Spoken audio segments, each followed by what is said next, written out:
All right, welcome back to Kiwi Real Estate Inside Out. I'm Denise Kono, and as always, I'm joined by my partner in both life and real estate, Dr. Lee Kono.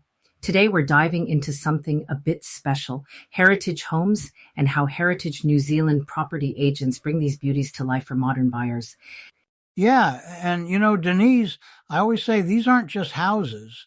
They're living, breathing pieces of history. Heritage New Zealand property, they really get that. Their whole approach is about storytelling, right? It's not just about square footage or the number of bedrooms.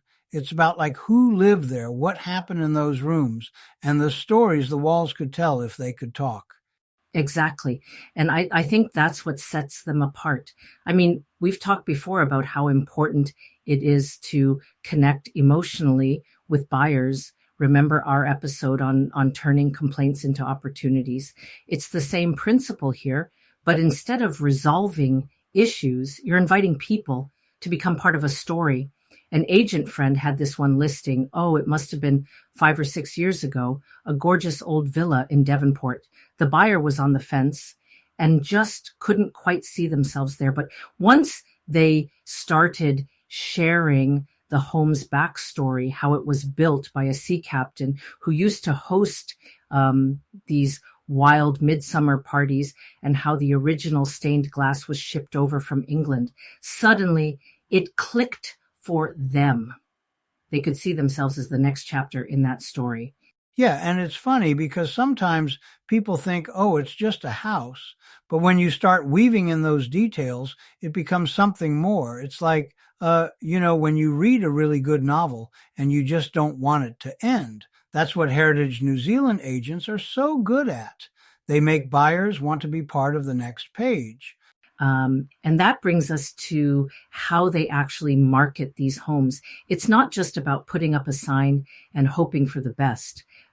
Professional photography is a must, but it's more than just snapping pretty pictures. It's about capturing the soul of the place, the way the light hits those old curry floors, or how the garden looks at sunset. And virtual tours, oh my goodness, they've become such a game changer, especially for heritage properties. Yeah, and I remember that Sandringham Villa, what was it, last year? The virtual tour for that place went absolutely viral.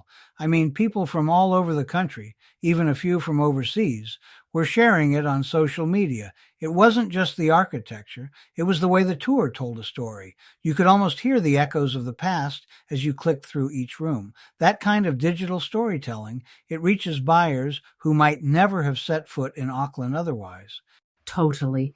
And social media, it's like the new word of mouth, right? You can target those niche buyers, the ones who are specifically looking for a home with history or who have a passion for restoration. It's not just about casting a wide net. It's about finding the right people who will appreciate the quirks and the character. And, sometimes those quirks are what make the home irresistible. Yeah, and I might be wrong, but I think that Sandringham Villa ended up with, 3 or 4 offers above asking, all because people felt like they already knew the house before they even walked in the door. That's the power of a good story and good marketing working together. Of course, it's not all smooth sailing. Heritage homes come with their own set of challenges, preservation requirements, legal hoops to jump through, you name it. You can't just knock down a wall or swap out the windows without checking with the council or Heritage New Zealand.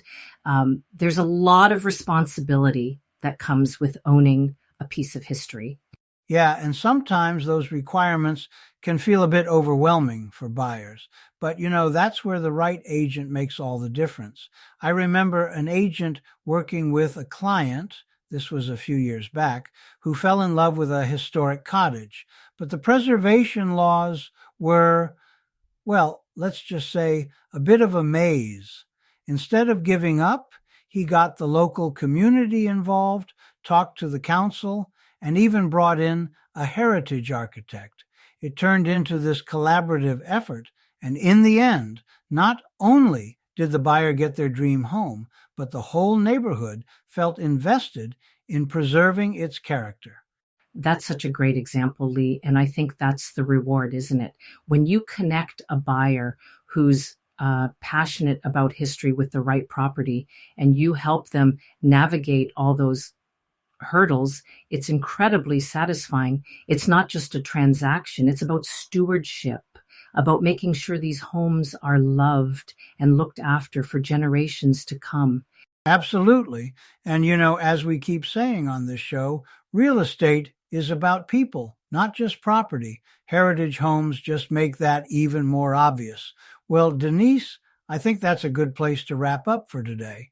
Yeah, thanks for joining us, everyone. If you enjoyed this episode, make sure to tune in next time. We've got plenty more stories from the world of Kiwi real estate to share. Lee, always a pleasure. Pleasure's all mine, Denise. See you next time, folks.